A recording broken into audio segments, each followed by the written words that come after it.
বর্তমান সময়ের নন্দিত অভিনেত্রীদের একজন আয়েশা খান। টিভিসি কিংবা উপস্থাপনার পরে অভিনয় দিয়ে দর্শকদের নজর কাড়ছেন তিনি।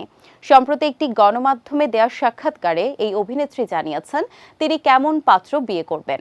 এ নিয়ে আয়েশা খান বলেন, লাইফ পার্টনার বাছাইয়ের ক্ষেত্রে অবশ্যই প্রথমে জানার চেষ্টা করব ছেলে নামাজি কিনা। আমার পার্টনারের মধ্যে নিয়মিত নামাজ আদায়ের গুণটা অবশ্যই থাকতে হবে। শোবিজে কাজ করলেও আয়েশার নেই কোনো প্রেমের গুঞ্জন। কেন নেই?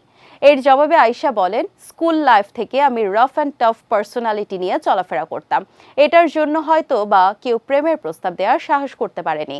যারা করেছেন তাদের সঙ্গে হয়তো কথা বলেছি, বোঝার চেষ্টা করেছি। একটা সময় তাদের কোনো নির্দিষ্ট বিষয়ে চোখে পড়ার পর মনে হয়েছে দূরত্ব বজায় রাখাই ভালো। লাইফ পার্টনার এখনো খুঁজে না পেলেও কোটি মানুষের আস্থার ভালোবাসায় 11 বারের মতো দেশের 1 নম্বর রেফ্রিজারেটর ব্র্যান্ড ওয়ালটন।